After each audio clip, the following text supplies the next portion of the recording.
Bem, irmãos, boa noite a todos. Sejam bem-vindos à nossa Academia Ibra. Hoje é o nosso primeiro encontro com esse tema que está aí, foi anunciado, a história da nossa fé. Esse tema, irmãos, no seminário, ele leva o nome de Credos e Confissões, tá? Esse é o nome dessa disciplina. Mas como é um termo pouco conhecido, eu decidi chamar por um nome mais popular, para que as pessoas entendessem mais ou menos o que nós iríamos tratar nessa aula, nesse módulo, melhor dizendo, tá bom? Então, antes de começarmos, vamos orar ao nosso Deus, pedindo que Deus nos ajude nesse tempo de aula que nós teremos, que o Senhor nos conduza, porque acima de qualquer coisa, Deus é que é o Senhor do conhecimento, tá, irmãos? É ilusão nossa acharmos que nós podemos conhecer sem a ajuda de Deus. Deus é o Senhor de todo conhecimento, de absolutamente todo conhecimento, não só do conhecimento teológico, mas de todo conhecimento. Então vamos orar ao nosso Deus para nós começarmos a falar um pouco da nossa academia e também dessa aula dessa noite, tá? Oremos então. Senhor Deus, que está nos céus, Deus Santíssimo, Deus bendito, a Ti, ó Deus, nós oramos nesta hora, suplicando, ó Deus, ao Senhor, que o Senhor esteja conosco nesta noite, iluminando o nosso entendimento, nos ajudando a compreendermos um pouco sobre a história da nossa fé, sobre credos e confissões que a igreja elaborou ao longo do tempo, e que, olhando para essa história, Deus, nós possamos ver a Tua mão poderosa agindo em Tua providência, em Tua graça, em Teu amor, preservando a Tua igreja e cuidando do Teu povo, para que a Tua verdade ela fosse estabelecida e preservada no meio do povo que o Senhor salvou através do Teu Filho. Obrigado pela vida de cada irmão que se inscreveu, por aqueles que aqui já estão, por aqueles que estão a caminho. Que o Senhor abençoe a todos eles, que o Teu Espírito ilumine a todos eles e que nós possamos, ó Deus, aprender que através da Academia Ibra, ó Deus, não só desse encontro, mas de outros encontros, que essa academia que ora começa seja um instrumento em Tuas mãos para a proclamação do Teu Santo Evangelho, para a proclamação da Tua verdade e para que o conhecimento do Senhor cresça e seja expandido sobre toda a terra. Nós te rogamos em nome de Cristo. Amém. Bem, irmãos, antes de entrarmos na aula dessa noite, eu queria falar com vocês um pouquinho, rapidinho, sobre o que é a Academia Ibra. Então, a Academia Ibra é um programa de ensino da nossa igreja que vai acontecer mensalmente, um encontro mensal, e esses encontros eles vão fazer parte de módulos que vão acontecer semestralmente. Talvez um módulo ou outro vá se expandir a mais do que um semestre, provavelmente esse. Eu coloquei 4 aulas na ementa, mas provavelmente nós vamos ter 2 aulas bônus para encerrar o próximo semestre ainda com esse módulo. Nós vamos ver no final, nas aulas bônus, provavelmente vamos ver primeiro sobre as implicações práticas de credos e confissões, que não está dentro da ementa atual, e vamos ver uma última aula sobre as objeções que são levantadas contra credos e confissões. Nós vamos falar um pouquinho dessas objeções hoje, nessa aula, mas vai ter uma aula específica, bônus, fora da ementa que foi anunciada no final do semestre que vem. Nós vamos dar uma pausa na academia no mês de dezembro, ou melhor dizendo, de janeiro, tá? No início de dezembro nós vamos ter a segunda aula, mas em janeiro nós não teremos aula e nós voltamos em fevereiro, tá certo, irmãos? Então a Academia Ibra é isso, é um programa da nossa igreja para levar ensino teológico para a nossa igreja e para aqueles irmãos de outras igrejas que assim desejarem estudar conosco a teologia reformada. A nossa inspiração está aí, para quem não conhece, a Academia de Genebra. A Academia de Genebra foi uma instituição fundada por João Calvino em 1559, com o intuito de educar crianças e adolescentes e também de preparar homens para enviar para a seara de Cristo, para pregarem o Evangelho e pregarem a santa e bendita palavra de Deus por onde quer que eles andassem. Essa academia, irmãos, em Genebra, ela foi uma das principais instituições responsáveis pela reforma de toda a Europa.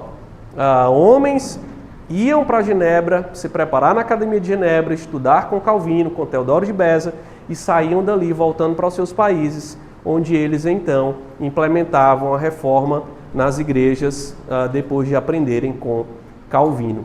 Do lado esquerdo vocês podem ver a foto, ou melhor dizendo, uma ilustração do que era a academia no século XVI, e do lado direito é o prédio, ainda hoje preservado, para quem tiver recursos, né, e quiser ir lá na Suíça visitar. Essa é a Academia de Genebra, o prédio onde a academia funcionou e é aberto para visitações.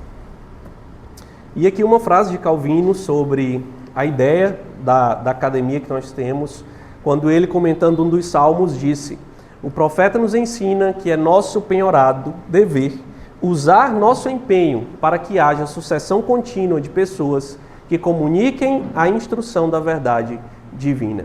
Esse é o empenho da igreja, esse é o empenho da nossa Academia Ibra, é preparar pessoas e fazer uma sucessão contínua de pessoas, de crentes, de filhos de Deus, capazes de comunicar e instruir outros na verdade divina. Tá, irmãos? Essa é a nossa ideia, e isso que Calvino fala aqui nessa citação é aquilo que nós também esperamos fazer. Pablo, não vai deixar nós com calor não, Pablo. Quem está aqui na frente não sente o vento que tu está pegando aí não, viu? Lembra do pastor. Antes ainda, irmãos, de entrarmos na aula, a nossa bibliografia dessa aula, The Need for Creeds Today, do Fesco, é um livro em inglês, naturalmente, como vocês estão vendo, não existe ele em português. O Imperativo Confessional, um excelente livro em português, vocês podem adquirir. O terceiro livro, A Prática da Subscrição Confessional, ele já existe em português. Ele tem em português e é o melhor livro em português sobre esse assunto. Você quer estudar sobre confessionalidade? Eu recomendo que você compre esse livro aí do meio, A Prática da Subscrição Confessional. Os Atributos de Deus, do A.W. Pink, e a Teologia Sistemática, do Luiz Berkoff. Tá, irmãos? Então essa é a bibliografia dessa aula, tá? Nas outras aulas nós vamos adicionando livros a essa bibliografia, que vai ficar aí como bibliografia recomendada para vocês.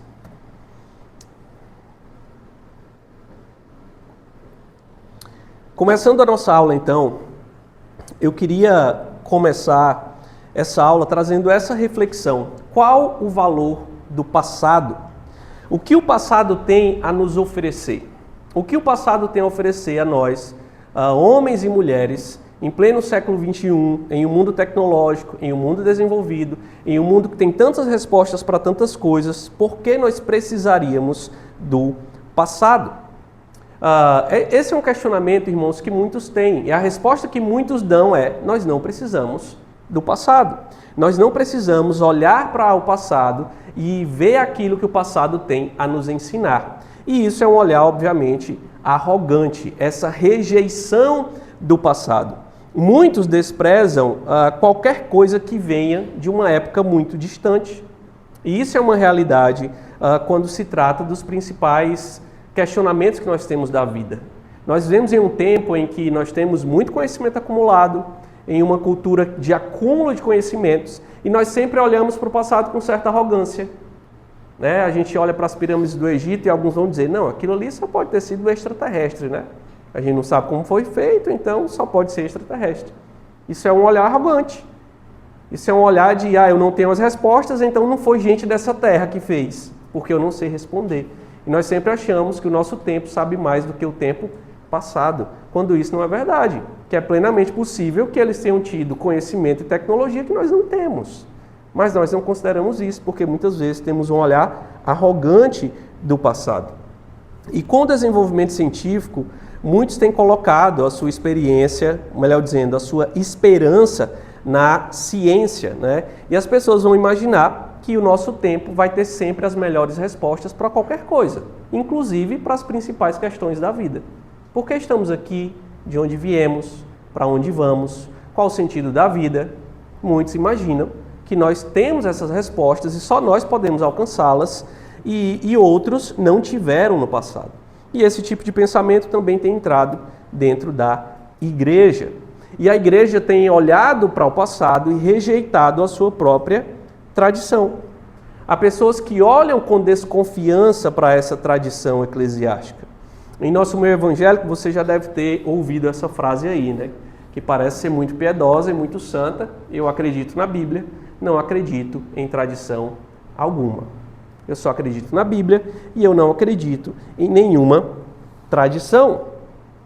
Com isso, as pessoas elas se negam a seguir qualquer confissão de fé, qualquer catecismo, qualquer documento histórico que fale a respeito da fé ou de doutrinas que a igreja deve seguir. Há inclusive pastores em nosso tempo que afirmam isso, que a Bíblia é o nosso único credo e a nossa única confissão. É verdade, há um certo sentido em que a Bíblia é a nossa fonte de autoridade suprema. Isso é verdade. Ninguém questiona isso, e quem questiona isso não está dentro daquilo que é conhecido como o cristianismo protestante ou cristianismo evangélico. A Bíblia é, de fato, a nossa única fonte de autoridade. Nós não temos, irmãos, nenhuma autoridade que esteja acima da Bíblia ou que seja igual à Bíblia.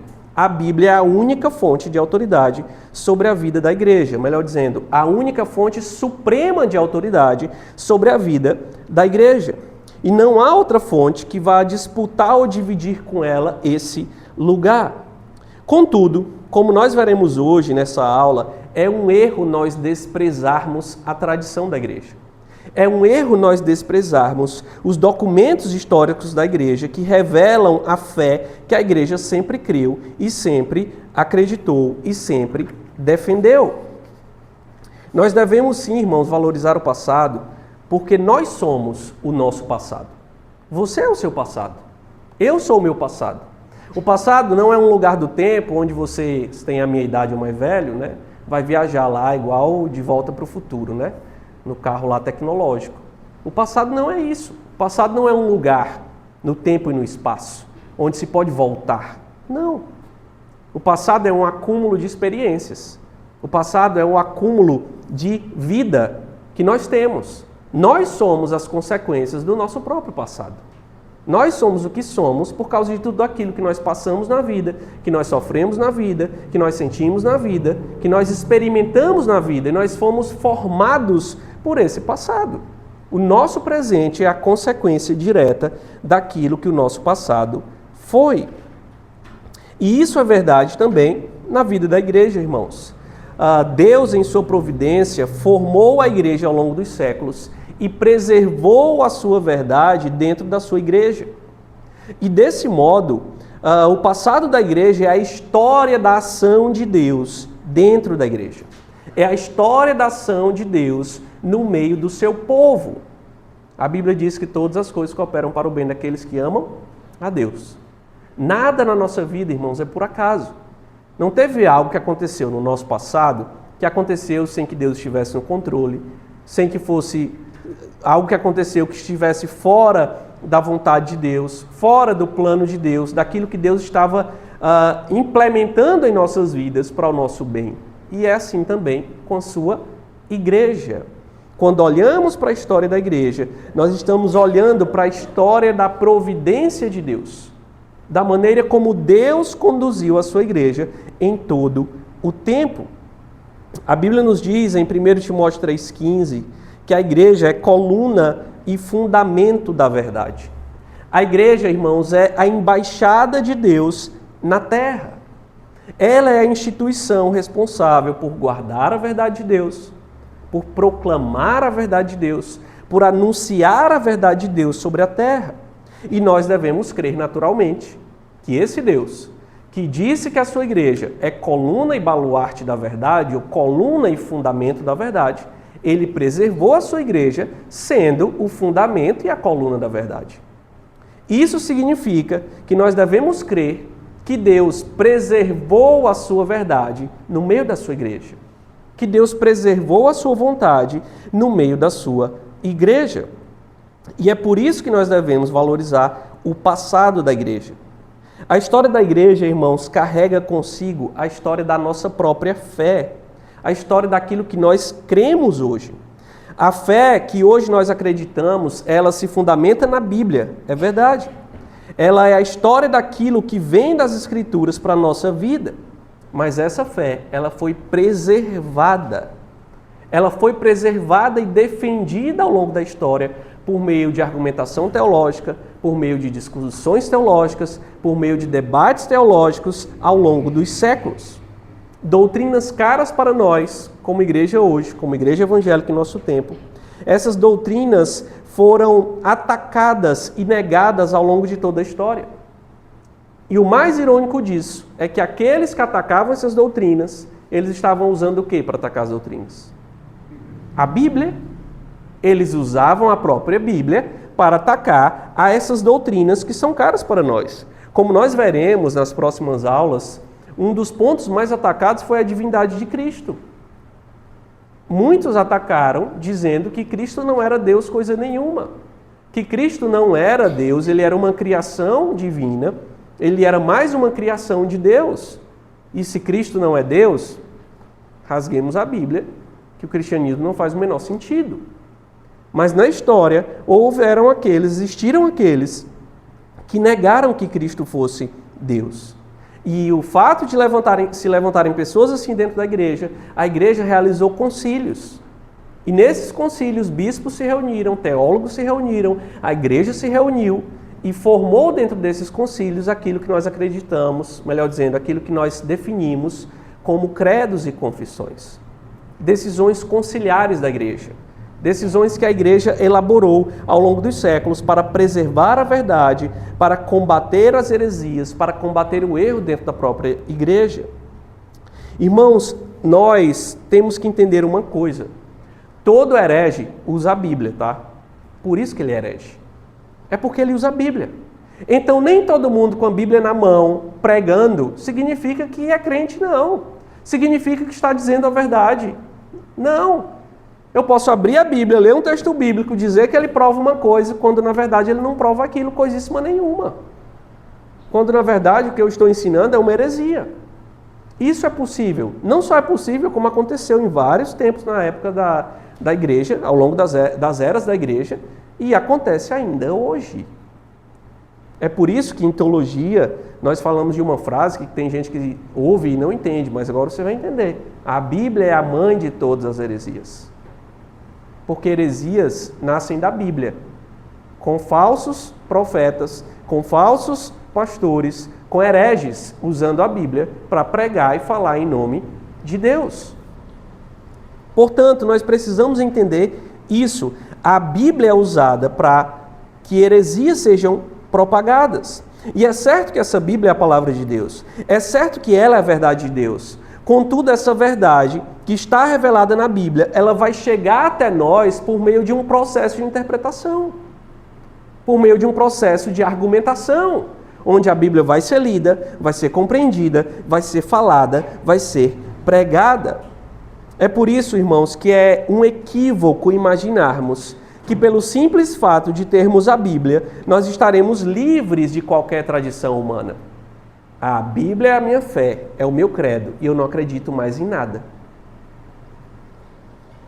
Quando nós fazemos isso, como nós vamos já ver, nós corremos um risco de crer em heresias que os credos e confissões já nos livram delas.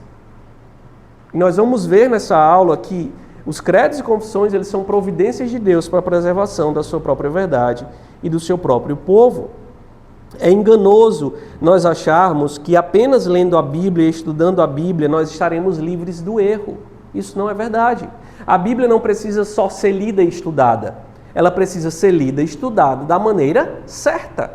É possível você ter só a Bíblia, ler a Bíblia, estudar a Bíblia e entender a Bíblia de forma errada. E acreditar em coisas erradas. E ouvir pregadores que estão pregando mentira usando a Bíblia. Isso é possível e sempre foi possível. Erros teológicos, eles nascem a partir de interpretações da Bíblia. Em vários momentos da história, portanto, irmãos, a igreja se reuniu em concílios para definir as doutrinas que a própria igreja acreditava. E os concílios, eles aconteceram exatamente, como eu disse, porque heresias se levantaram dentro da igreja. Porque heresias nasceram dentro da igreja. Porque homens surgiram defendendo uma fé que a igreja não acreditava. E por meio desses concílios, a igreja elaborou os documentos de fé que nós temos acesso ainda hoje para expressar o ensino de Deus e para condenar as heresias, para condenar o erro. E esses documentos é aquilo que nós chamamos de credos da igreja, os credos e confissões da igreja. Ao lado dos credos, nós temos também as confissões reformadas, que nós veremos na última aula desse módulo. Tem os credos da igreja, que estão mais longe na história, mais longe no passado, e as confissões de fé reformadas, que estão mais perto de nós. E esses documentos, irmãos, eles formam a história do desenvolvimento da nossa fé. Eles formam a história do desenvolvimento doutrinário que a Igreja de Cristo teve sobre a terra. E quando nós estamos conscientes do ensino que esses documentos oferecem, nós estamos livres dos erros que eles já condenaram. Nós estamos livres de cair nas heresias que eles condenaram. Esses documentos, portanto, irmãos, formam aquilo que eu gosto de chamar dos muros da providência de Deus, tá? Onde Deus estabelece os muros da sua providência dentro do labor teológico para a nossa interpretação das Escrituras. Nessa ilustração que vocês estão vendo, nós podemos perceber como os credos e as confissões nos livram dos erros e das heresias em nossa interpretação. E Kevin, eu acho que aqui não está gravando não, dá uma olhada bem aqui, por favor, aqui nos slides. Veja aí, irmãos, como os credos e confissões eles nos livram da heresia. Do lado esquerdo, nós temos a interpretação da Bíblia, que é feita dentro dos muros da providência de Deus.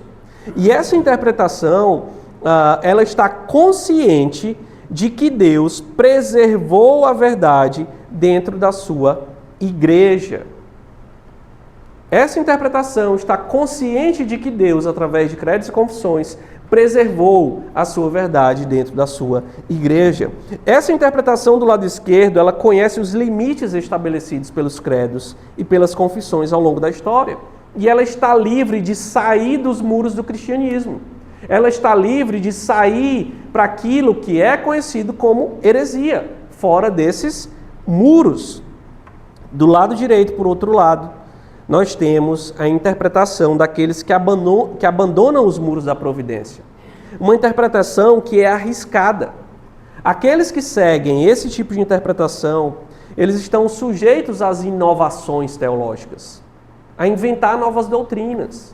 Irmãos, entendam uma coisa. Na igreja, tudo que é novo não é verdade. E o que é verdade não é novo. Entendam isso. Tudo que é novo não é verdade. E o que é verdade não é novo. Por quê? Porque a igreja é coluna e fundamento da verdade. Não existe uma verdade a ser descoberta. Deus já preservou sua verdade no meio da sua igreja. Nós não estamos aqui para descobrir doutrinas, inventar doutrinas e descobrir coisas que Deus nunca entregou à sua igreja. Nós estamos, como igreja do nosso tempo, com a missão de preservar, de crer, de proclamar a verdade que sempre sustentou a igreja. As doutrinas que sempre sustentaram a igreja, Deus sempre sustentou a igreja. Seria muita arrogância da nossa parte pegar a Bíblia e dizer, descobri isso aqui, ó. Aí você olha para a história da igreja, pelo menos 2000 anos, a igreja nunca creu nisso.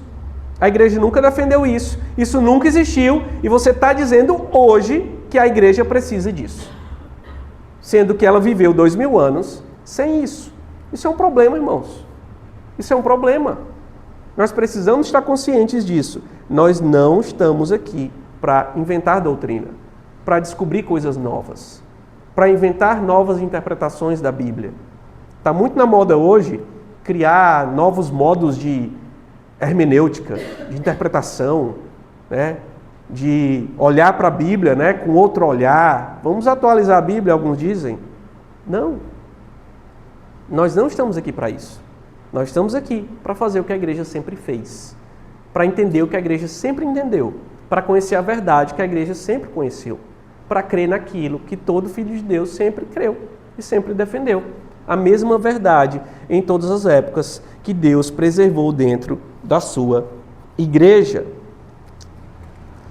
Portanto, irmãos, aqueles que defendem, dizendo que não precisam de credos e confissões, eles correm o risco de sair até mesmo dos muros do cristianismo, de seguirem uma interpretação que os levará à própria heresia.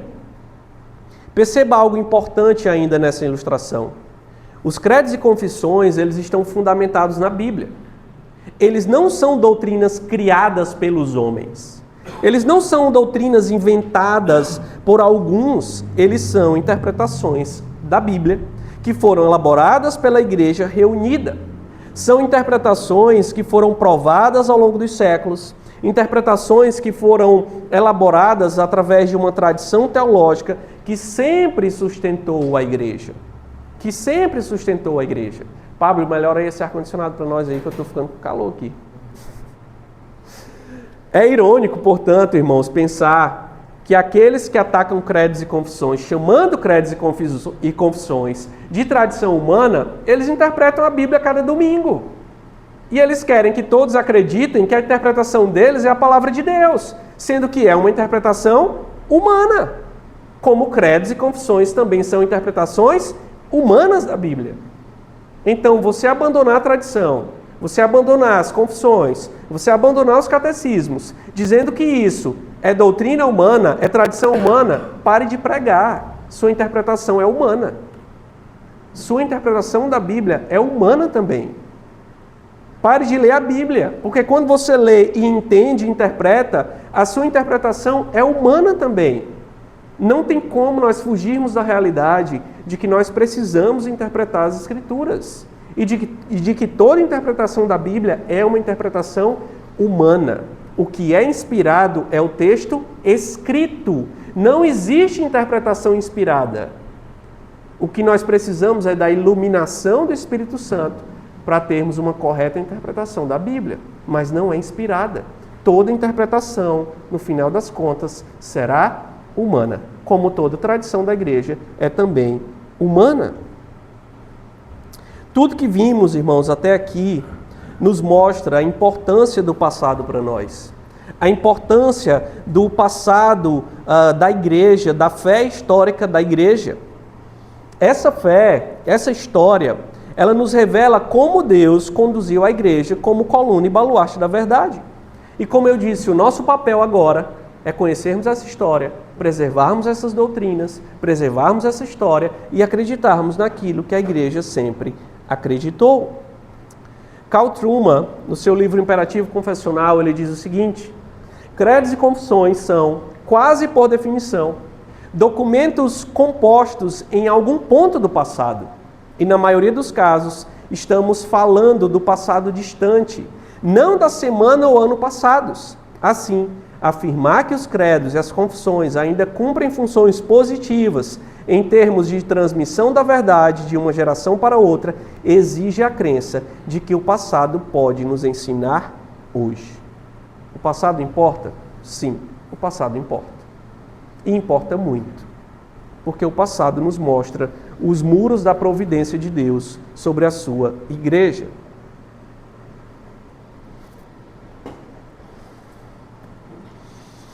A pergunta que fica diante de nós, irmãos, é a seguinte: existe base bíblica para credos e confissões? Será que a Bíblia nos dá fundamento para que nós acreditamos em tudo que eu acabei de falar na introdução?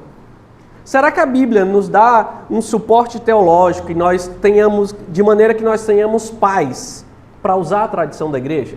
Para crermos nos documentos históricos que a igreja elaborou ao longo das épocas? Para termos uma confissão de fé como um documento da igreja? A resposta é sim. Existe base bíblica para isso. E todo o restante da nossa aula vai ser investigando aquilo que eu vou chamar aqui de o nosso tripé bíblico que sustenta credos e confissões. Esse é o tripé das Escrituras. Deixa eu só voltar um slide aqui.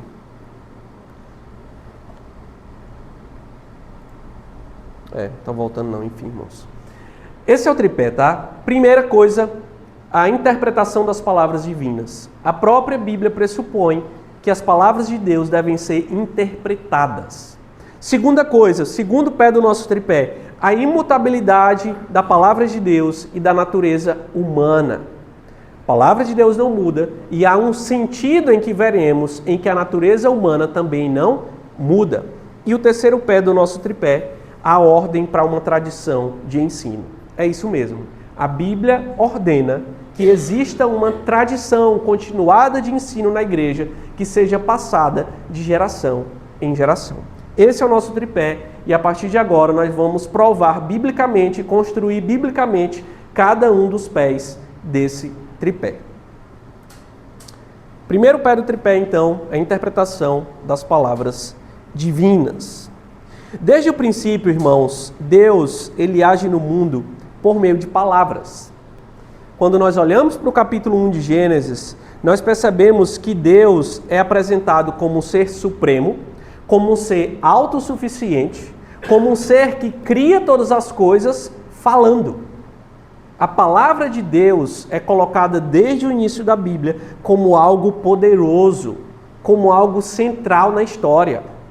Deus aparece na narrativa bíblica falando. Ele fala e as coisas são criadas.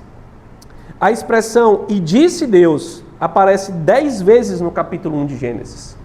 As 7 primeiras vezes vai estar ligada à criação do mundo, à criação do universo, dos animais, da luz, de todas as coisas. E as outras 3 vezes vai ser a voz de Deus, as palavras de Deus sendo direcionadas ao próprio homem. Gênesis 1, 28 ao 30, Deus diz o seguinte ao homem: sejam fecundos, multipliquem-se, encham a terra e sujeitem-na. Tenham domínio sobre os peixes do mar, sobre as aves do céu e sobre todo animal que rasteja pela terra. E Deus disse ainda: eis que lhes tenho dado todas as ervas que dão semente e se acham na superfície de toda a terra, e todas as árvores em que há fruto que dê semente. Isso servirá de alimento para vocês e para todos os animais da terra, todas as aves dos céus e todos os animais que rastejam sobre a terra, em que há fôlego de vida, toda erva verde lhes servirá de alimento. E assim aconteceu. Através dessas palavras, irmãos, Deus se revela ao homem e nomeia o homem como um vice-regente da criação. É isso que está acontecendo aqui.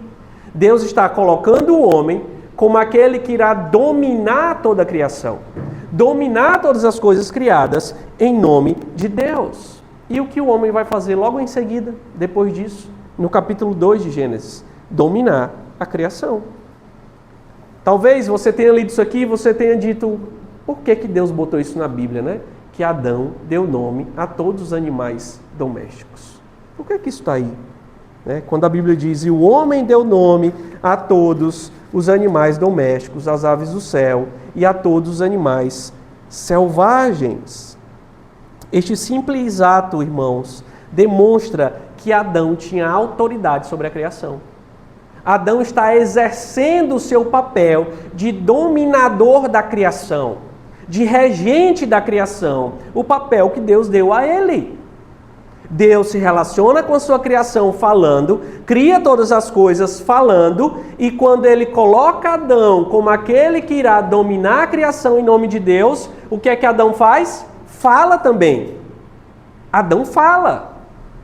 Ele fala com a sua voz, com a sua voz, ele tem autoridade sobre a criação, e ele dá nome aos animais, e os nomes que os animais teriam eram exatamente aqueles que Adão deu. Adão tinha autoridade para fazer isso. No relato da queda, fica ainda mais claro que o homem deveria usar suas palavras para dominar a criação. Eis o relato da queda. Gênesis 3, do 1 ao 5. Mas a serpente, mais astuta que todos os animais selvagens que o Senhor Deus tinha feito, disse à mulher: é verdade que Deus disse: não comam do fruto de nenhuma árvore do jardim? A mulher respondeu à serpente: do fruto das árvores do jardim podemos comer, mas do fruto da árvore que está no meio do jardim, Deus disse: vocês não devem comer dele, nem tocar nele, para que não venham a morrer. Então a serpente disse à mulher: é certo que vocês não morrerão, porque Deus sabe que no dia em que dele comerem, os olhos de vocês se abrirão, e como Deus, vocês serão conhecedores do bem e do mal. Nesse relato, meus irmãos, o que está acontecendo é um debate de interpretação. Tanto a serpente quanto a mulher estão olhando para a palavra de Deus. E elas estão discutindo, debatendo o que Deus disse. O que significa o que Deus disse? Quais as implicações daquilo que Deus disse? A mulher e a serpente. A mulher, que está ao lado do homem, como aquela que junto ao homem deveria dominar a criação, juntamente com o homem, estão conversando com quem? Com a serpente, que é uma criatura também. E elas estão discutindo, debatendo, interpretando. E ao final da conversa, a mulher acredita nas palavras da serpente, come do fruto, entrega ao homem, o homem come também. Em vez de dominarem a criação, eles foram dominados pela criação. Em vez de dominarem a serpente, em vez de crerem em Deus, eles foram dominados pela própria serpente, pela própria criação. Eles não resistiram ao fruto que estava diante deles. É importante notar, irmãos, que além de falhar em dominar a criação, o homem falhou no seu relacionamento com a sua mulher. Se você olhar depois a narrativa de Gênesis, antes de Deus criar a mulher, Deus dá ordem ao homem que ele não deveria comer do fruto. A mulher não ouviu a ordem. A mulher não ouviu a ordem dada por Deus de que o fruto não deveria ser comido. Essa ordem foi dada apenas ao homem e depois à mulher criada. O homem deveria usar as palavras que Deus disse para se relacionar não só com a criação, mas com a mulher também como seu próximo. As palavras de Deus seriam dadas para que o homem se relacionasse com a criação e também com o seu próximo. A mulher falha na sua interpretação e o homem também falha juntamente com ela. Os dois falham em usar as palavras de Deus como Deus disse. Os acontecimentos dos primeiros capítulos de Gênesis nos indicam, irmãos, que desde a criação, Deus estabeleceu um processo de interpretação da sua palavra. Deus espera, desde a criação, que o homem ouça a sua palavra, interprete a sua palavra e viva por meio dessa palavra. E interpretando essa palavra que é dada por Deus, o homem vai usar essas palavras para se relacionar com a criação e com o próximo, também por meio de palavras. Como é que Adão domina a criação? Falando, dando nome aos animais. Como é que ele deveria se relacionar com a mulher? Ensinando a mulher, com as suas próprias palavras, aquilo que Deus disse a ele, que ela não deveria comer do fruto. Ele falha nas duas coisas. Ele falha em dominar a serpente, que deveria ser dominada por meio de um discurso também, tá? A serpente deveria ser dominada onde? No debate teológico, na discussão de interpretação. A mulher deveria ter dominado a serpente, juntamente com o homem. Os dois, em especial o homem, deveria dominar a serpente naquela conversa, naquele debate de interpretação. Ele deveria dizer as palavras que Deus disse com as palavras dele e calar a serpente e vencer a serpente. Ele deveria dizer com as palavras dele as palavras que Deus disse à sua mulher, para que ela não pecasse contra Deus. Perceba, portanto, que desde a criação do mundo, desde que Deus cria homem e mulher, Deus espera que os homens interpretem a sua palavra e falem sobre essa interpretação.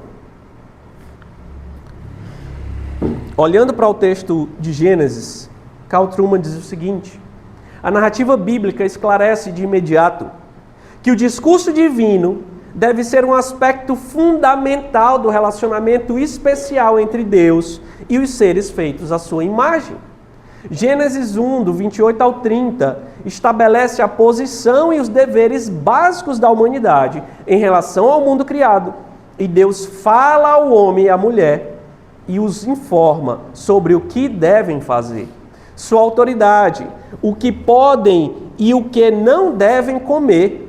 O arranjo é articulado pelo uso de palavras. Sua forma básica é linguística. Desde o início, irmãos, o relacionamento entre Deus e os homens, e entre os próprios homens, com Deus, tendo Deus sendo fundamento, tendo a palavra de Deus como fundamento, se daria por um processo linguístico. Se daria por meio de palavras. Se daria por meio de um discurso. Em toda a Bíblia, esse processo interpretativo ele é necessário para compreender a palavra de Deus. Em Êxodo 12, por exemplo, se vocês lembram bem, nós temos o relato da Páscoa, da instituição da primeira Páscoa. E Deus ordena ali que o seu povo mate um cordeiro de 1 ano, passe o sangue nos umbrais das portas, se reúnam em seus lares e comam o cordeiro. E enquanto eles fazem isso, o que é que vai acontecer? Quem sabe? Ninguém sabe. O anjo da morte vai passar e vai matar todos os primogênitos do Egito, mas não vai matar os primogênitos do povo de Deus. E assim Deus estabelece a Páscoa como um ritual perpétuo. E Deus ordena que os pais ensinem os seus filhos esse ritual. É o que está lá em Êxodo 12, do 24 ao 27. Quando o texto diz assim, Deus dizendo ao povo: portanto, guardem isto por estatuto para vocês e para os seus filhos para sempre. E quando estiverem na terra que o Senhor lhes dará, como prometeu, observem este rito. Quando seus filhos perguntarem: que rito é este? Respondam: é o sacrifício da Páscoa ao Senhor, que passou por cima das casas dos filhos de Israel no Egito, quando matou os egípcios e livrou as nossas casas. O ato de Deus, irmãos, de salvar o seu povo da escravidão egípcia, não deveria ser apenas encenado pelos pais aos filhos. Deus não disse assim, mate o cordeiro sempre e comam do cordeiro, lembrando. Deus não esperava que tivesse um acontecimento místico quando as crianças vissem a família comendo um cordeiro. Deus ordena que o ato divino seja contado com palavras. Deus exige que a sua revelação ao seu povo, que o acontecimento feito pelo próprio Deus seja contado, seja expresso em palavras. Os pais deveriam passar aos filhos a interpretação do ato divino. Nós vemos aqui, irmãos, deixa só eu ler aqui mais uma citação do Truman, quando ele diz assim, não era suficiente que os pais apenas repetissem o ritual se seus filhos não entendessem o significado à primeira vista. Realizar os gestos de forma repetida não resultaria em nada. Era preciso explicá-los aos filhos mediante o uso de palavras, de maneira a ligar o ritual ao ocorrido muito tempo atrás. É uma observação simples, mas isso com certeza indica a adequação das palavras para a comunicação de importantes verdades teológicas e sua prioridade sobre a ação do ritual. Não era só ver, era falar, era explicar, era passar a interpretação do ritual para a geração seguinte. Percebam que nós temos aqui, irmãos, a mesma estrutura de Gênesis. É a mesma estrutura. Deus faz um ato divino diante do seu povo, Deus dá a sua palavra dizendo o que o povo deve fazer, e então o povo deve usar as suas próprias palavras para se relacionar com a criação e com o seu próximo. Qual é a criação nesse caso? O cordeiro deveria ser morto. Deus ordena isso. E quem é o próximo? As próximas gerações. Deus estabelece desde o início que haja esse processo de interpretação e de proclamação e de ensino da interpretação das suas palavras e do seu próprio ato de fazer as coisas no mundo. Esse padrão, irmãos, é encontrado em todo o Antigo Testamento. Todos os profetas do Antigo Testamento, eles falavam em nome de Deus. Eles articulavam verdades em nome de Deus. E eles faziam isso como? Com palavras humanas. Com suas próprias palavras. Eles falavam aquilo que eles esperavam que o povo entendesse. E quando nós chegamos no Novo Testamento, esse mesmo padrão é encontrado. Tanto os apóstolos, como aqueles que sucederam os apóstolos, eles se empregam em um ministério de pregação da palavra de Deus. Vocês estão conseguindo me acompanhar? Muita informação, tá, irmãos? É muita informação. Avisei para vocês, quem está acostumado com o nosso EBD, está dizendo, rapaz, aí tem muita coisa, tá? E tem mesmo. Nós estamos construindo um raciocínio teológico aqui. Vocês precisam acompanhar. Nós estamos no primeiro tripé, tá? Nós só estamos no primeiro tripé, tá bom, irmãos? E o tripé é mostrando que Deus estabelece em sua palavra o princípio de que a própria palavra seja interpretada. Esse é o primeiro tripé, tá? E no Novo Testamento, nós encontramos também esse ciclo que Deus estabelece. 1 Coríntios 1, 21. Visto que na sabedoria de Deus, o mundo não o conheceu por sua própria sabedoria, Deus achou por bem salvar os que creem por meio da loucura da pregação. A pregação é o conteúdo do Evangelho aqui em 1 Coríntios, né? É a proclamação das palavras de Deus, a proclamação pública feita por um homem. 2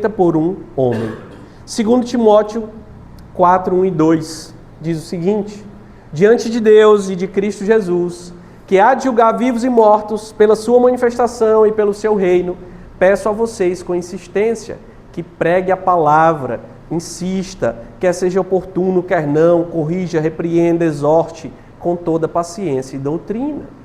Essa ordem para pregar, irmãos, pressupõe, obviamente, um processo de interpretação e um processo de aplicação das palavras de Deus à vida do próximo, à vida das pessoas. É a mesma coisa que vemos em Gênesis, é a mesma coisa que vemos em Êxodo na Páscoa, a mesma coisa que acontece em todo o Antigo Testamento e também no Novo Testamento.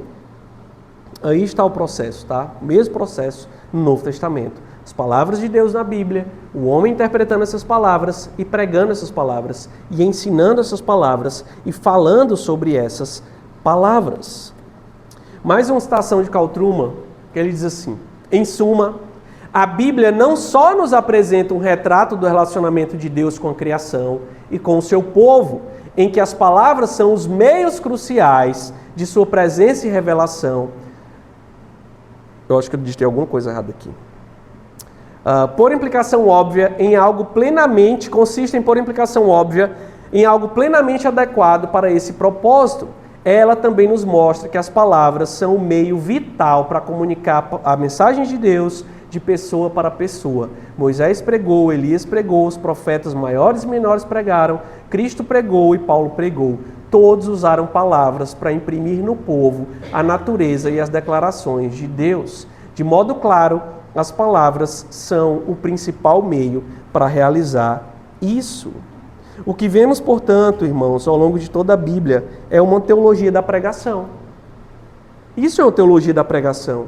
Desde a fundação do mundo, a palavra de Deus é interpretada e proclamada. Ela é pregada, ela é ensinada através de homens. É por isso que quando nós dizemos que a palavra pregada no culto, a cada domingo, é palavra de Deus, é tudo isso aqui que está por trás. Porque desde o início do mundo, desde Gênesis, Deus estabeleceu um modo de falar com as pessoas. E esse modo é: homens recebem a sua palavra por meio de revelação. E qual é a nossa revelação hoje? A Bíblia.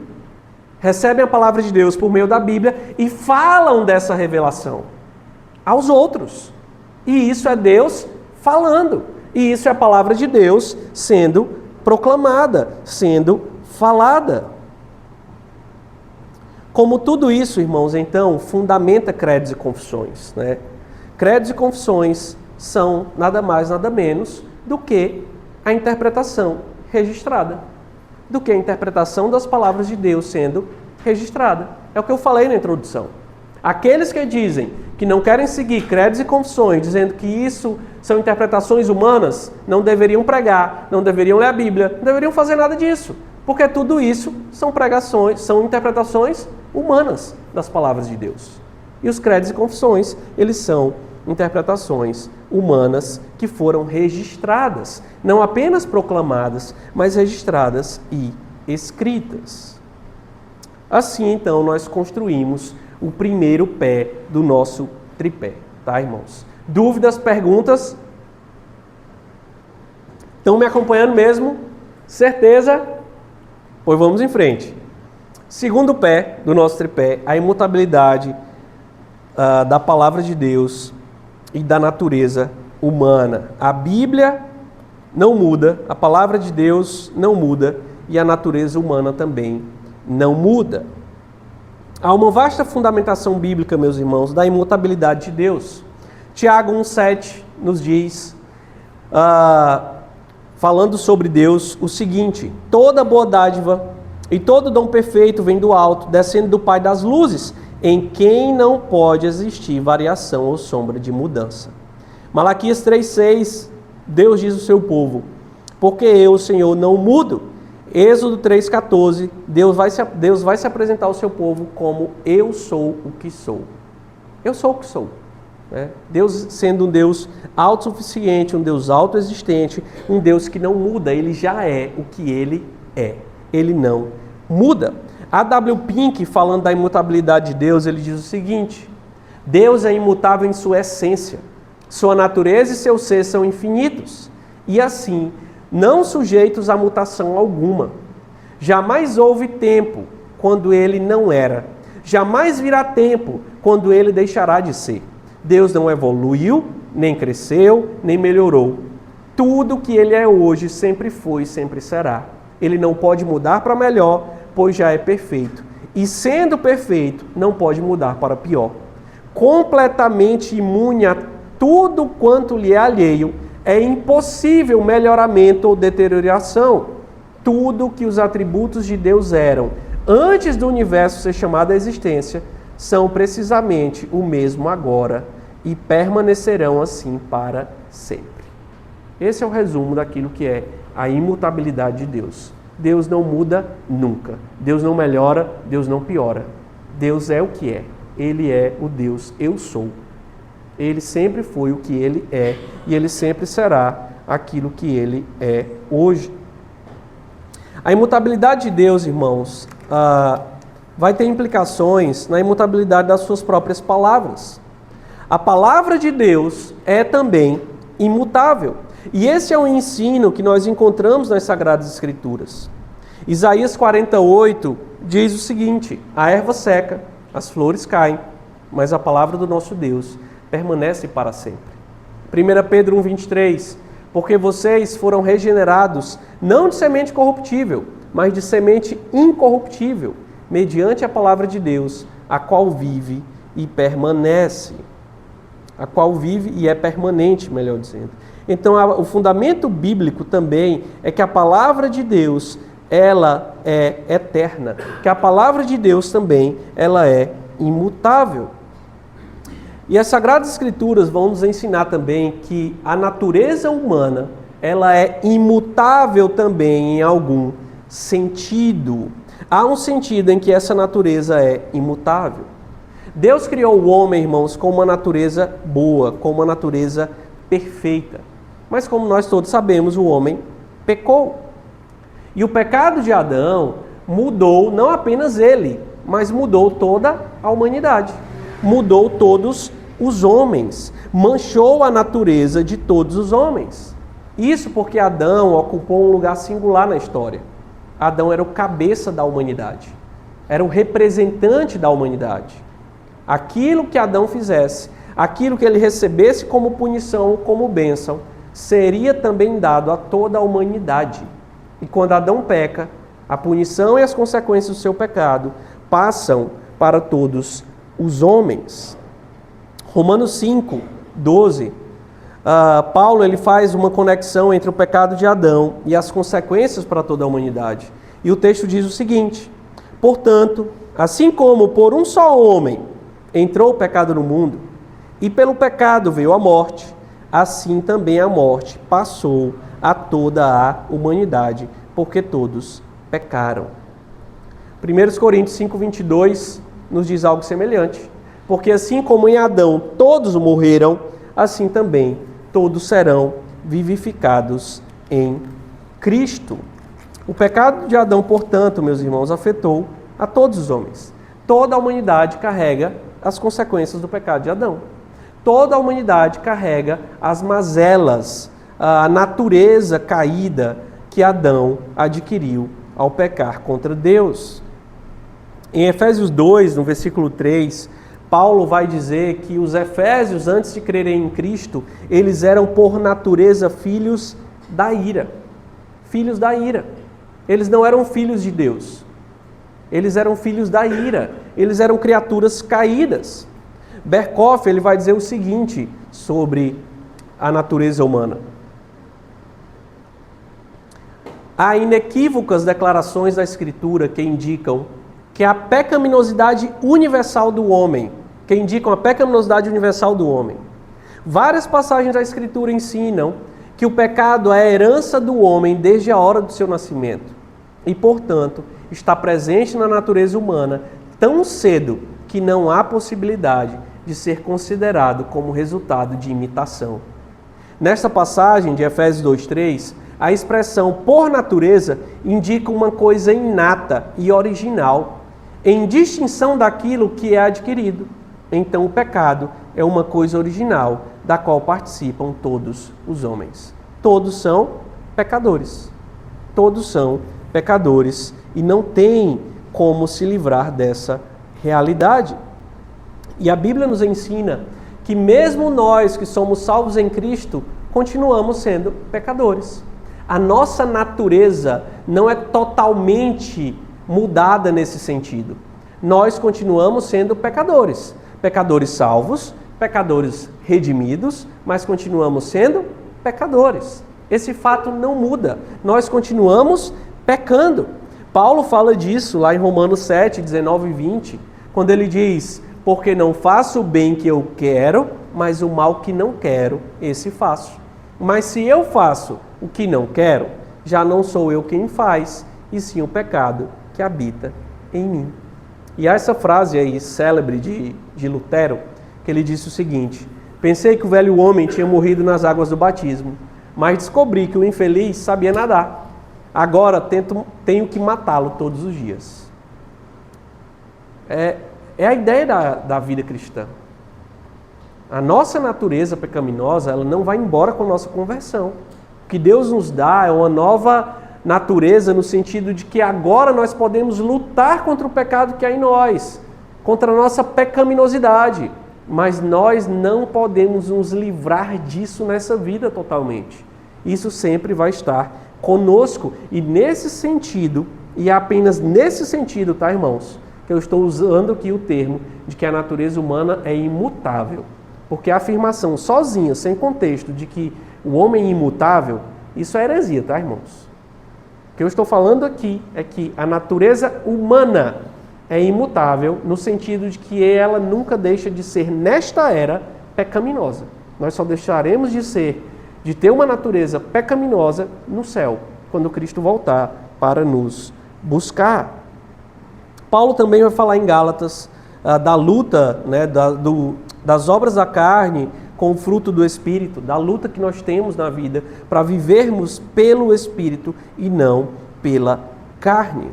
Fica claro, portanto, irmãos, que todos os homens, em todas as épocas e em todas as culturas, e aqui me acompanhe, tá? Que talvez dos 3 tripés, esse seja o que vai exigir um pouquinho mais de vocês na conclusão. Isso aqui nos indica que todos os homens, em todas as épocas, em todas as culturas, possuem algo em comum: a pecaminosidade, a natureza manchada pelo pecado. Isso é comum a todos os homens, seja Adão no Éden, seja os bebês que estão nascendo nesse exato momento, sejam aqueles que irão nascer no futuro. Todos, absolutamente todos, possuem uma natureza pecaminosa. E pelo fato de possuírem essa natureza pecaminosa, eles possuem necessidades espirituais. E essas necessidades, elas também vão ser comuns a todos os homens. Então veja, todos os homens, em todas as épocas, em todas as culturas, eles têm uma natureza pecaminosa. E por terem essa natureza que é comum a todos, eles têm necessidades que também são comuns a todos. Isso inclui aqueles que não conhecem a Cristo, mas inclui também nós que conhecemos a Cristo. Nós precisamos de salvação diária, irmãos. E aqui eu não estou pregando perda da salvação, pelo amor de Deus. Mas todos nós falhamos, caímos, pecamos e precisamos mais uma vez que Cristo nos levante, que nós sejamos levantados, que nós sejamos mais uma vez salvos de nós mesmos para seguirmos a nossa caminhada. E nesse sentido, todos os homens possuem necessidades iguais, em todas as épocas, em todas as culturas, em todas as idades. Todos nós precisamos do auxílio divino. Todos nós precisamos que Deus nos ajude, que Deus nos salve, que Cristo nos alcance. E como é que Cristo nos alcança, então? Como é que Cristo alcança aqueles que estão em necessidade? Como essas necessidades que são geradas por essa natureza podem ser atendidas? Como é? Qual o meio? Ninguém sabe? Através da pregação da palavra. A palavra atende à necessidade de todos os homens em todas as épocas. E aqui nós voltamos lá em 1 Coríntios 1:21, que já vimos. A loucura da pregação. A palavra de Deus, a fé vem pelo ouvir. A pregação da Sagrada Escritura é que atende essas necessidades. Desse modo, irmãos, vejam o quadro que nós montamos aqui nesse segundo tripé. Nós temos um Deus imutável, lá no topo, e um homem com necessidades, com a natureza pecaminosa e com necessidades que são permanentes. Porque se essa natureza é pecaminosa, e se essa natureza não muda, e se nós não podemos nos livrar dessa natureza, nem mesmo quando conhecemos a Cristo, então isso significa que nós temos necessidades que são permanentes. Há necessidades permanentes na vida de todos os homens em todas as épocas. Como isso é superado? Pela revelação de Deus. Esse Deus imutável rompe esse abismo e se revela através da sua palavra. Ele se revela através da sua palavra. Mas para que essa palavra ela seja eficaz no coração do pecador e as suas necessidades sejam atendidas, exige-se o quê? Um processo de interpretação lá do primeiro tripé. É necessário um processo de interpretação da revelação desse Deus imutável, que é dada na Bíblia. O homem com necessidades permanentes precisa interpretar essas palavras, entender essas palavras e então se relacionar com a criação e com o próximo. E quando ele faz uma interpretação fiel, ele então tem as suas necessidades permanentes sendo atendidas diariamente. Isso significa que o homem precisa da palavra o tempo todo, em todo o tempo, sempre interpretando a palavra e sempre tendo as suas necessidades que são permanentes, sendo atendidas até o dia que Cristo volte. Agora veja, aqui é onde está o pulo do gato, para a gente terminar o nosso segundo tripé. Não, deixa eu ler aqui mais duas coisas, tá? Veja, deixa eu fechar logo isso aqui. Dado isso aqui, irmãos, se as necessidades são permanentes, tá? Se a palavra é permanente, a palavra de Deus é imutável, esse homem tem necessidades permanentes, e essas necessidades permanentes devem ser atendidas por uma interpretação fiel, que deve ser também permanente. Se a necessidade é permanente, ela precisa ser atendida o tempo todo, isso significa que se a interpretação é fiel, ela também será uma interpretação permanente. Vocês me acompanharam? Estão conseguindo me acompanhar? Vou falar de novo. Se esse Deus imutável deu uma palavra imutável, e esse homem tem uma necessidade permanente, essa necessidade é atendida com uma interpretação fiel. Se a interpretação é fiel e atende à necessidade, significa que a interpretação vai ser também permanente para atender essa necessidade, se ela for fiel. O Anthony entendeu, parece que eu vi uma luzinha ali acendendo na cabeça dele.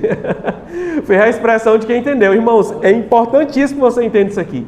Quem não entendeu pode dizer, irmão, eu explico. Eu só vou passar disso aqui quando você entender. Tá? O que é que eu estou querendo dizer? Eu vou terminar o diagrama. O que eu estou querendo dizer é o seguinte, tá? Eu vou dizer de novo.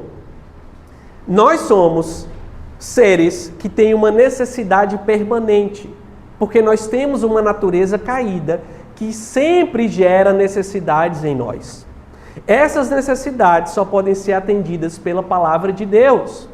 Mas para termos essa palavra sendo eficaz em nós, nós vamos interpretar a Bíblia e entender a Bíblia. Não é carregar a Bíblia como um amuleto. Tem que entender, tem que conhecer, tem que aprender para essa necessidade ser atendida, para essa necessidade ser suprida. Há uma interpretação a ser feita. Ora, se eu tenho uma necessidade permanente e eu encontrei a interpretação fiel das Escrituras que atende a necessidade, é sábio registrar essa interpretação. É sábio. Se ela é fiel, se a interpretação é fiel, ela é verdade de Deus. E ela atende às minhas necessidades, em todas as épocas, em todas as culturas, a todos os homens. Então é sábio interpretar e registrar essa interpretação. É sábio fazer isso, porque essa interpretação vai ser útil para todas as épocas, para todos os homens, em todas as culturas. Acompanharam? Entenderam a formação do segundo pé do tripé? Como isso fundamenta como a natureza imutável do homem na sua pecaminosidade e a natureza imutável da palavra de Deus fundamentam a elaboração de credos e confissões. Vocês entenderam? Se a interpretação é fiel, ela é uma interpretação útil para atender uma necessidade que nunca muda, uma necessidade de compreensão da palavra de Deus, por homens que sempre terão essa necessidade. Então é sábio registrar essa interpretação. Em outras palavras, é sábio registrar credos e confissões. Repito, irmãos, uma interpretação fiel da Bíblia sempre será verdadeira. Sempre será verdadeira. Uma interpretação fiel sempre será verdadeira. Não chegará uma época em que uma interpretação correta da Bíblia será falsa.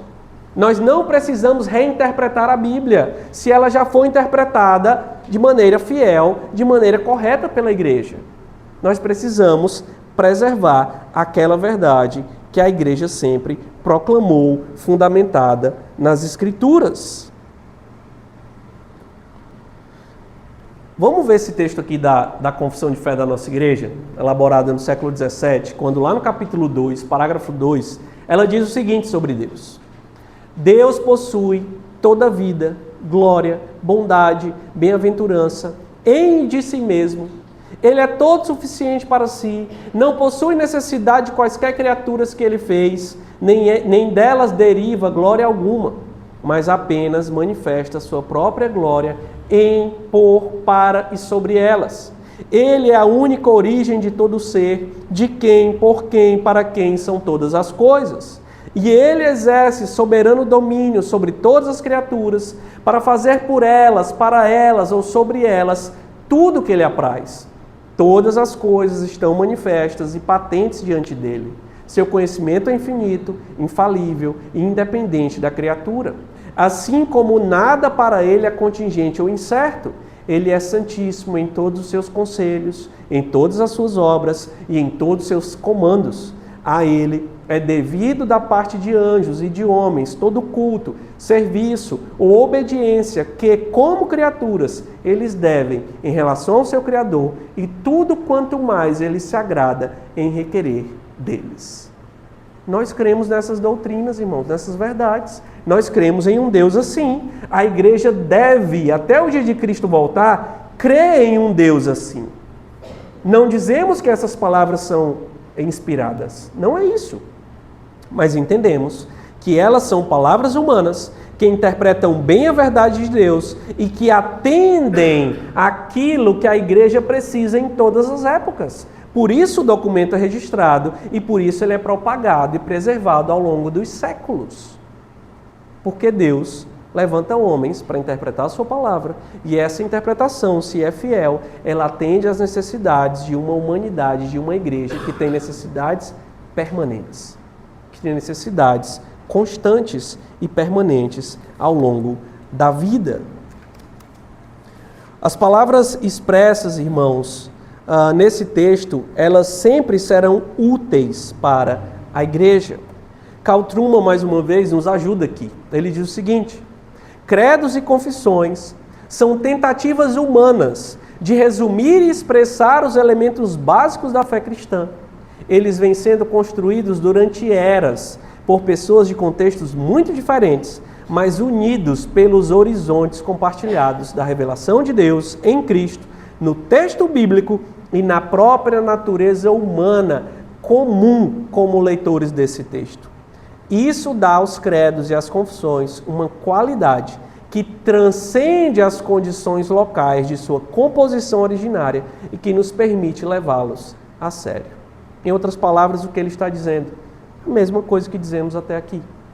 Que homens interpretam a Bíblia, esses homens são pecadores, como nós somos, e a interpretação fiel, a interpretação que eles fizeram, se é fiel, atendeu suas necessidades e certamente atenderá as nossas também. As culturas podem mudar, os valores em alguns aspectos podem mudar, a maneira do homem viver pode mudar, mas a sua necessidade espiritual, a sua realidade da sua natureza é a mesma. Isso nunca muda. A natureza humana liga todos os homens em todas as épocas. E por isso há algo elaborado em todas as épocas que é comum a todos. E esse algo é a expressão da palavra de Deus. É a expressão da verdade de Deus. E com isso, nós construímos o nosso segundo pé do tripé. A imutabilidade da palavra de Deus e da natureza humana fundamenta a elaboração de credos e confissões. Fundamenta que interpretações fiéis da Bíblia sejam escritas e passadas de geração em geração. Entenderam? Entenderam mesmo? Tinha vontade de ver a lâmpadazinha que piscou ali, piscando na cabeça de todo mundo. Mas nem sempre dá certo, né? Tem gente que entende e a lâmpada não pisca, né? Vai lá, Pablo, fala. Os credos e confissões aí,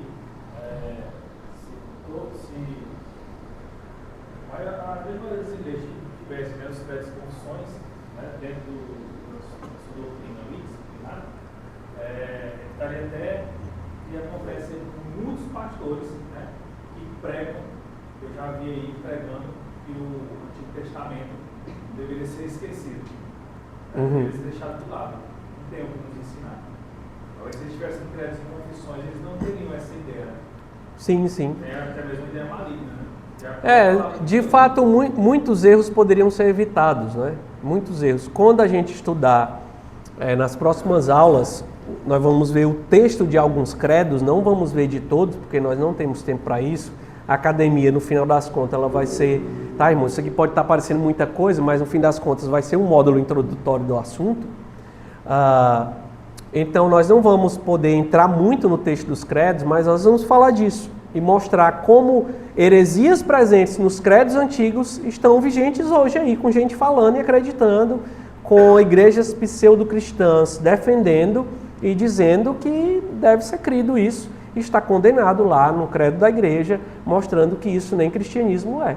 Então, credos e confissões, como a gente viu na imagem, lá na primeira imagem, vai nos ajudar a estar livres de erros grosseiros, né, que nos tiram aí do guarda-chuva do cristianismo, tá bom?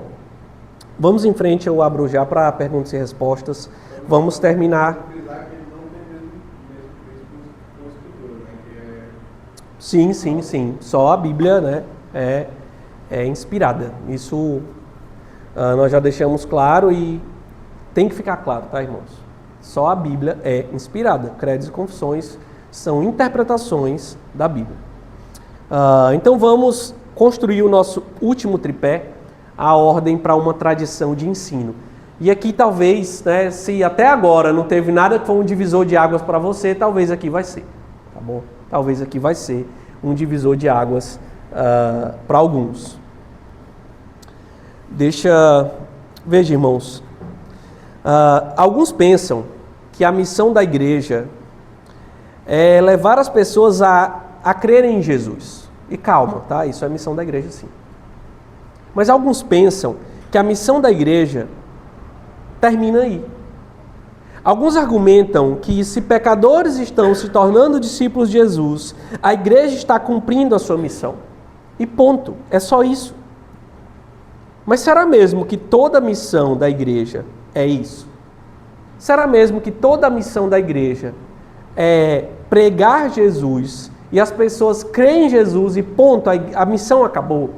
A missão da igreja acabou quando alguém creu em Cristo e proclamou sua fé em Cristo?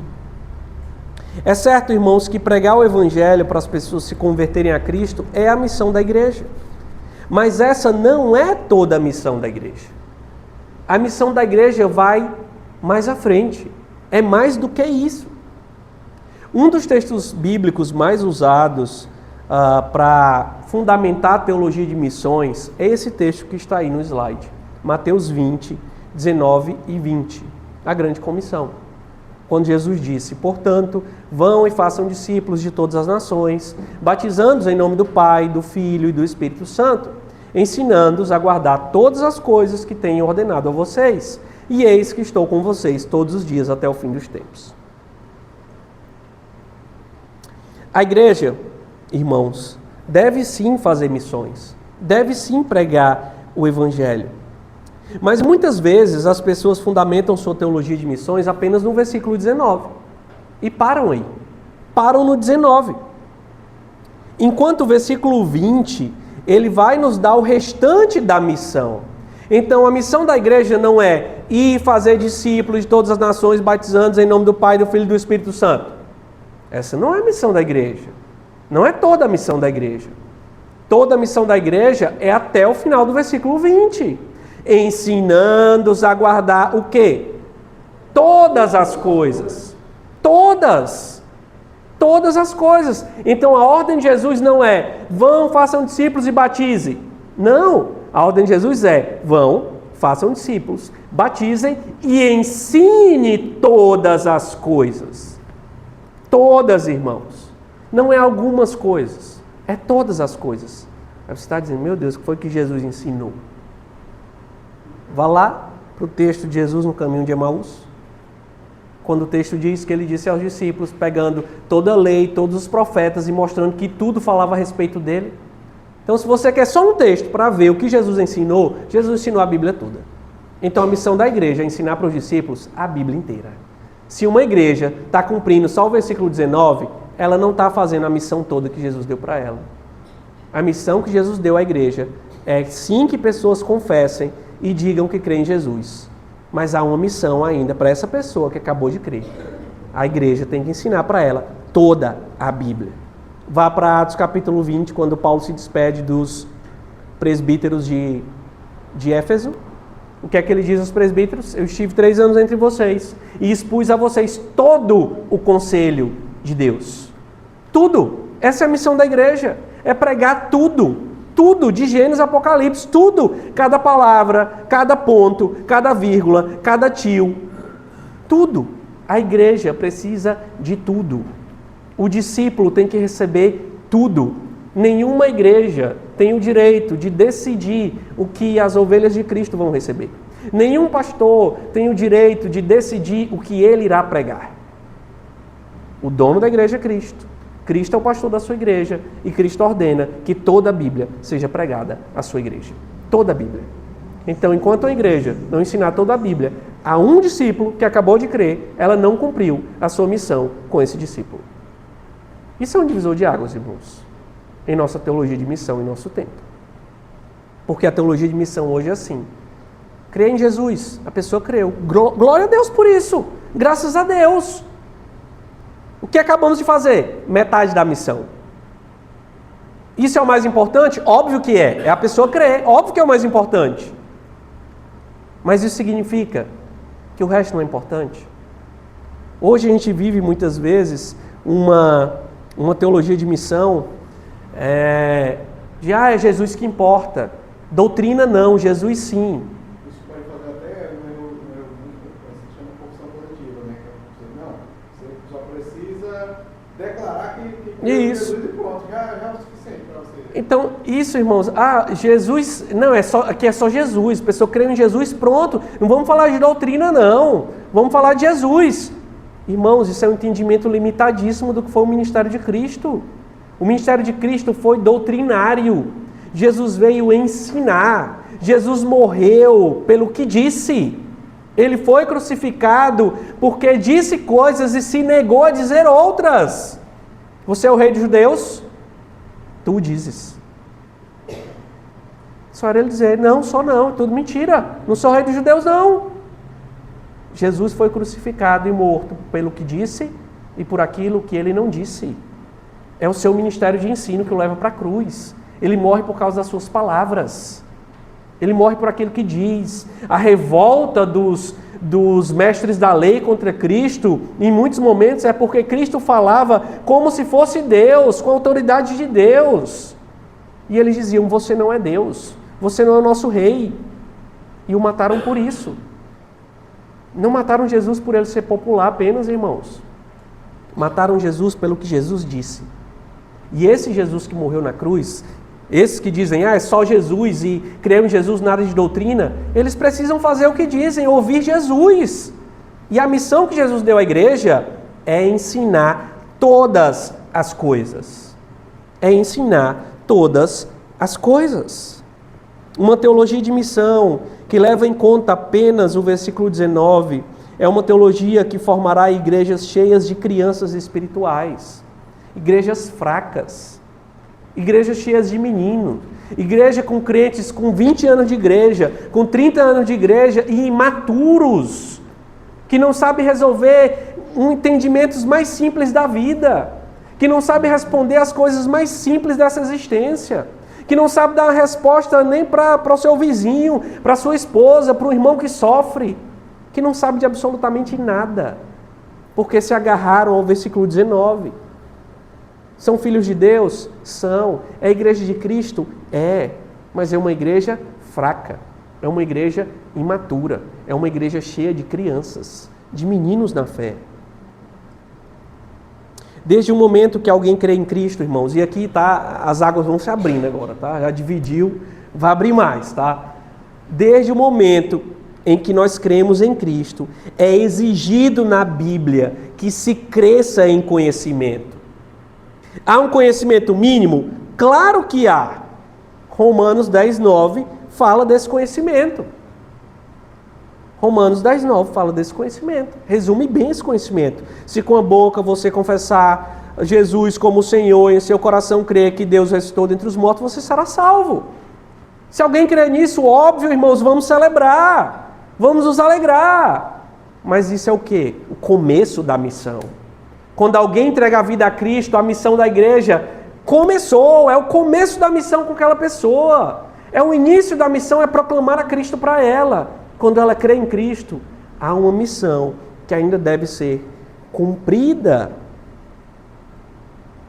O recém-convertido, ele precisa ter o entendimento de que Cristo morreu e ressuscitou por ele. E crer de fato nisso, que Jesus é o Filho de Deus, que morreu no seu lugar, que morreu na cruz para nos salvar. Mas é esperado que esse crente se desenvolva em crescimento, em conhecimento doutrinário. 1 Coríntios 3:2, Paulo ele exorta os crentes de Corinto pelo fato desses irmãos ainda serem crianças na fé. Ele diz à igreja, leite vos dei a beber, não vos dei alimento sólido, porque ainda não podíeis suportá-lo. O autor de Hebreus, ele esperava que com o passar do tempo, os destinatários da sua carta tivessem crescido, e crescido muito. E crescido muito no conhecimento de Deus. Veja esse texto, veja o tanto que o autor de Hebreus esperava que os destinatários da sua carta tivessem crescidos. Olha o que ele diz a partir do versículo 11. A esse respeito, temos muitas coisas que dizer. Que coisas? Difíceis de explicar. Coisas difíceis. Talvez igual essa aula, né, irmãos? Coisas difíceis de explicar. Coisas difíceis de entender. E ele segue dizendo, porquanto vos tende tornado tardios em ouvir, pois, com efeito, quando vocês deveriam já ser mestres. O que é que o autor de Hebreus está dizendo? Vocês já deveriam ser mestres. Vocês já deveriam ter crescido. Dado o tempo decorrido, vocês já deveriam ser mestres. O autor esperava que eles tivessem crescido, que eles conhecessem mais, que eles entendessem mais. E ele segue dizendo, tendes novamente necessidade de alguém que vos ensine. De novo! O que de novo? Os princípios elementares, irmãos. Os princípios elementares. Quais são os princípios elementares dos oráculos de Deus? Assim vos tornastes como os necessitados de leite e não de alimento sólido. Irmãos, a igreja não é só crer em Cristo e cumpriu-se a missão, e cumpriu-se a carreira, e crente se converte e diz, já tenho Jesus, não quero saber de Bíblia, não quero saber de escola bíblica, não quero saber de estar na igreja, não quero saber de aprender teologia, não quero saber de nada. Eu já creio em Jesus, Jesus me salvou, Jesus é a minha muleta, eu vivo do jeito que eu quero, não preciso mais de nada. Jesus já me salva, eu vou viver agora sem muito conhecimento, não preciso disso. E vou viver com o meu bastãozinho, seguindo o meu caminho. O meu bastãozinho recebeu o nome de Jesus agora. E é isso, vou seguir minha vida. Sem crescer, sem aprender. Isso não é bíblico, irmãos. Isso não é bíblico. Na Bíblia há um entendimento claro de que a igreja deve crescer, de que a igreja deve se desenvolver doutrinariamente. E isso ficou muito claro aqui em Hebreus. A expectativa de que os crentes fossem mestres, de que esses destinatários já fossem mestres, capazes de entender coisas difíceis, capazes de entender muito além dos princípios elementares da fé. Efésios 4, do 11 ao 15. Nesse texto, Paulo está falando aos Efésios sobre a forma como a igreja deve crescer no conhecimento de Deus. E ele fala aos Efésios sobre a estrutura que o próprio Deus estabeleceu dentro da igreja para que o ensino seja propagado, para que a igreja aprenda sobre as palavras de Deus. O texto diz o seguinte, Paulo dizendo aos Efésios, capítulo 4, do 11 ao 15. E ele mesmo, falando de Cristo aqui, tá, irmãos? E ele mesmo concedeu uns para apóstolos, outros para profetas, outros para evangelistas e outros para pastores e mestres, com vistas ao aperfeiçoamento dos santos, para o desempenho do seu serviço, para a edificação do corpo de Cristo, até que todos cheguemos à unidade da fé e do pleno conhecimento de Deus, a perfeita varonilidade, à medida da estatura da plenitude de Cristo, para que não mais sejamos como meninos, agitados de um lado para o outro e levados ao redor por todo o vento de doutrina, pela artimanha dos homens, pela astúcia com que induzem ao erro, mas seguindo a verdade em amor, cresçamos em tudo naquele que é o cabeça, Cristo. Esse texto mostra, irmãos, que Cristo estabeleceu uma estrutura de autoridade dentro da igreja. Cristo estabeleceu dons que seriam dados à sua igreja e homens seriam levantados para quê? Para ensinar a sua igreja, para ensinar o seu povo, para dar do conhecimento das Escrituras ao seu povo. Em outras palavras, Cristo estabeleceu que a maturidade da sua igreja seria alcançada pela transmissão e proclamação da sua palavra. Vocês estão vendo aqui o primeiro tripé de novo? O processo de interpretação da Bíblia, sendo anunciado, sendo pregado, para que a igreja amadureça, para que a igreja cresça, para que a igreja se desenvolva doutrinariamente. Quando Cristo planta a igreja, irmãos, quando Paulo escreve a igreja, Paulo está esperando que essa igreja amadureça, que ela se desenvolva no conhecimento, no entendimento de coisas difíceis, da revelação de Deus. Esses homens levantados por Deus, eles farão o processo interpretativo lá do nosso primeiro tripé. Carl Trueman, mais uma vez nos ajudando, diz o seguinte, em resumo, o amadurecimento doutrinário do povo de Deus é algo confiado em especial a indivíduos particulares da igreja local, que são distinguidos, entre outras coisas, pelo conhecimento doutrinário e pela capacidade de transmitir o ensino. A seriedade e a importância dessa função de ensino da igreja é assim sublinhada pelo comentário de Tiago, de que não muitos deveriam ser mestres, porque os mestres serão julgados de forma mais severa. Tiago 3:1. A doutrina é tão importante na vida da igreja que deve ser confiada só a uma categoria especial de pessoas qualificadas. No Novo Testamento, irmãos, nós encontramos uma figura qualificada que recebeu de Paulo a missão de pregar e ensinar a igreja. E essa figura é Timóteo. Timóteo recebeu a missão de Paulo de cuidar da igreja. Em 2 Timóteo 2:2, Paulo diz o seguinte a Timóteo. Paulo aqui está no final da sua vida, tá, irmãos? Paulo já está lá naquele texto, acabei a carreira, guardei a fé, tchau, estou partindo, e ele está entregando o cajado. Paulo está aqui formando homens para continuarem a igreja, ensinando a igreja. E ele diz assim em 2 Timóteo 2:2: E o que de minha parte ouvistes através de muitas testemunhas, isso mesmo transmite a homens fiéis e também idôneos para instruir a outros. Paulo estava preocupado em estabelecer, meus irmãos, uma linha contínua de ensino de geração em geração. E é digno de nota aqui que Paulo, ele ordena a transmissão, veja bem, ó, as águas estão só se abrindo, tá, irmãos? Veja bem aqui, ó. Paulo ordena que seja guardado aquilo que foi ouvido. Veja o texto. 2 Timóteo 2:2. E o que de minha parte ouviste. Paulo não está dizendo, e o que eu escrevi a você. Paulo está dizendo, e o que você ouviu. E o que você ouviu. Passe a outros o que você ouviu. Aqui, irmãos, está incluído o que Paulo pregou, fundamentado nas Escrituras. Como ele pregou, as palavras que ele usou, como ele se expressou. Timóteo tinha que passar essa explicação a outros. Uma tradição de interpretação está sendo passada. Igual à Bíblia? Óbvio que não. Mas o ensino fundamentado nas Escrituras, uma maneira de ensinar, uma forma de ensinar, que Paulo está ordenando que seja passado a outros homens. Paulo passa a Timóteo e diz a Timóteo, isso mesmo, transmite a homens fiéis. Transmite a outros homens. Para que esses homens façam o quê? No final, instruam outros. Paulo está falando de uma cadeia de ensino, de uma linha contínua de ensino, que ele deseja que seja estabelecida na igreja, na vida da igreja. Esse texto indica, portanto, que Timóteo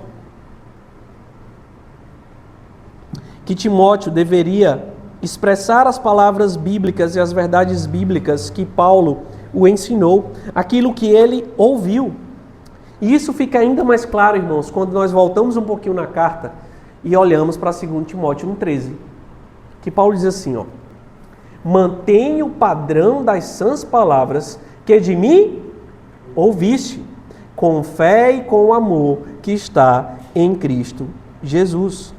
Paulo está dizendo a Timóteo para manter as mesmas palavras que ele ouviu. E o interessante aí, irmãos, essa palavrinha aí, ó, padrão. Mantenha o padrão. Irmãos, isso teria total sentido se tirasse dali, ó: mantenha as sãs palavras que de mim ouviste. Se tirasse o padrão, não tinha um sentido? Por que Paulo botou padrão ali? O que isso significa? O que significa essa palavra? No grego, essa palavrinha significa um padrão de comparação comportamental. Se portar da mesma forma do outro.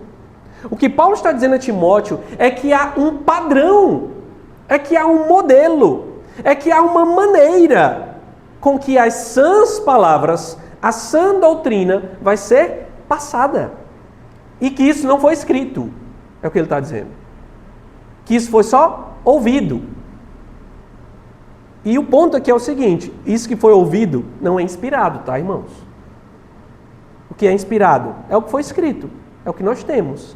Mas ainda assim, Paulo está valorizando e dando valor àquilo que Timóteo ouviu e dizendo para ele passar para outros.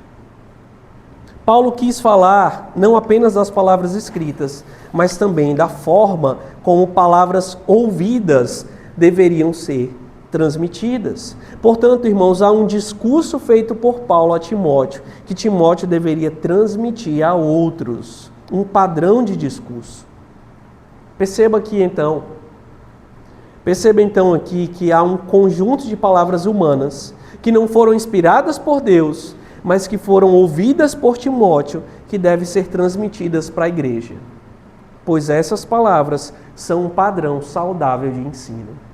São um padrão saudável para que a igreja aprenda. Paulo vai falar disso em outras cartas, de uma tradição. Assim, pois, irmãos, fiquem firmes e guardem as tradições que lhe foram ensinadas, seja por palavra ou por carta. Mais uma vez, seja o que eu falei ou o que eu escrevi. Guardem não somente o que eu escrevi, mas guardem também o que eu disse. 1 Coríntios 11, 2. Eu os elogio, porque em tudo vocês se lembram de mim e retêm as tradições, assim como eu as transmiti a vocês. Então há uma boa tradição nas Escrituras que deve ser guardada. Há um ensino, um padrão de palavras de Deus que deve ser transmitido de geração em geração. Essa realidade, irmãos, também é encontrada no Antigo Testamento em vários lugares, tá? E nós não temos tempo para ver isso. Se você quiser ver isso, eu recomendo, não é nem o livro do Truman, tá? Vai ser aquele primeiro livro lá o The Needs for Creeds Today. É ele que vai trazer isso, bem fundamentado no Antigo Testamento, de uma sequência de tradição, que ele vai começar lá em Êxodo 12, que é o texto que nós já vimos, da Páscoa, onde Deus ordena que o ato divino seja contado à próxima geração. E que toda geração deveria contar o ato divino à próxima geração. E assim sucessivamente. Então Deus ordena, desde Êxodo 12, lá na Páscoa, que o seu povo fale uma interpretação de algo que Deus estabeleceu. Essa interpretação será falada e transmitida de geração em geração. Uma tradição interpretativa sendo transmitida. Desse modo, irmãos, o próprio Deus estabeleceu uma tradição de interpretação entre as gerações. Isso significa que a história da nossa fé começa com o próprio Deus. É Ele que ordena que os homens interpretem a sua palavra desde Gênesis e passe essa interpretação de geração em geração. Como isso dá base bíblica para credos e confissões? Os credos e confissões, irmãos, eles foram redigidos porque homens de Deus entenderam as palavras de Deus, compreenderam essa interpretação e perceberam que seria bíblico, útil e correto passar essa interpretação para as próximas gerações. E por isso eles registraram essas interpretações. Eles escreveram essas interpretações. E assim nós construímos o nosso tripé de base bíblica para credos e confissões. Esse tripé, irmãos, nos leva a concordar com o que o Fesco fala nesse livro que eu acabei de citar. Ele diz o seguinte: há evidências bíblicas para apoiar a afirmação de que as confissões de fé são bíblicas e necessárias. Deus espera que o seu povo tome sua revelação oficial, reflita e estude-a, reafirme-a em suas próprias palavras e transmita às gerações futuras. A Bíblia ordena a criação e manutenção de uma tradição confessional e catequética biblicamente fiel. Há base bíblica para que credos e confissões sejam elaborados e para que eles sejam utilizados na vida da igreja. Por fim, caminhando para a conclusão, nós podemos definir credos e confissões da seguinte maneira, baseado no nosso tripé. Todos os três tripés estão aí, vocês vão perceber. Credos e confissões são uma interpretação humana, primeiro tripé, das palavras divinas, que expressa, segundo tripé, a imutável verdade de Deus e, terceiro tripé, transmite uma tradição teológica às gerações futuras. Essa é a definição que nós podemos fazer, baseada em tudo que vimos, do que é um credo e uma confissão. Uma interpretação humana das palavras divinas, que expressa a imutável verdade de Deus e transmite uma tradição teológica às gerações futuras. Há quem imagine, irmãos, que a reforma protestante veio para romper com qualquer tradição, veio para romper com todas as coisas, mas isso não é verdade. Os reformadores escreveram as suas teologias fundamentadas e baseadas nos credos históricos da igreja. O entendimento da reforma não é que ela estava rompendo com a igreja. O entendimento da reforma é que o catolicismo romano estava rompendo com a igreja. E os reformadores entenderam que eles deveriam preservar a igreja.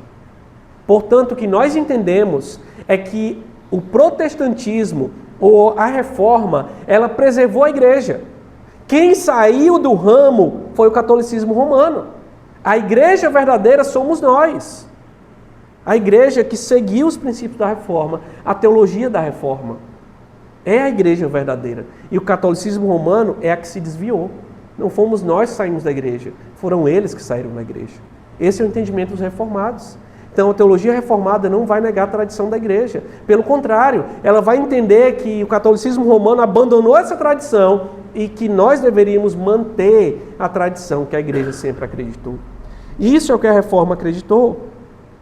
O uso de credos e confissões, irmãos, e catecismos, portanto, é tanto bíblico quanto histórico.